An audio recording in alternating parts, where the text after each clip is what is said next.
వైసీపీలో చేరిన మాజీ మంత్రి శైలజానాథ్కు ఉచిత సలహా ఇచ్చారు ఆయన ఒకప్పటి సహచరుడు డొక్కా మాణిక్యవరప్రసాద్. వైసీపీలో విలువలు ఉండవని అన్నారు ఆయన. ఆప్యాయంగా చేర్చుకుని ఆ తర్వాతే అంటూ ఘాటు కమెంట్స్ చేశారు ఆయన. ఆ పార్టీ వైసీపీ పార్టీ ఒక దుర్మార్గమైన పార్టీ. చేర్చుకునేప్పుడు చాలా మర్యాదగా మాట్లాడతారు.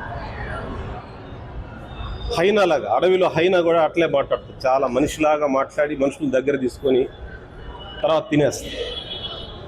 ఇప్పుడు జగన్ కానీ వైసీపీ పార్టీ కానీ ఒక హైనా లాంటి అట్లా ఆకర్షించి తర్వాత తినేస్తాను.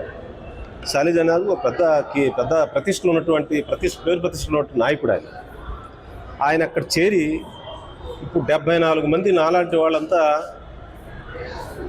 రాజకీయంగా అత్యాచారానికి గురయ్యారు. జగన్ దుర్మార్గానికి గురయ్యారు. శైలజానాథ్ గారు 75వ వ్యక్తి కాకూడదని నా ఉద్దేశం.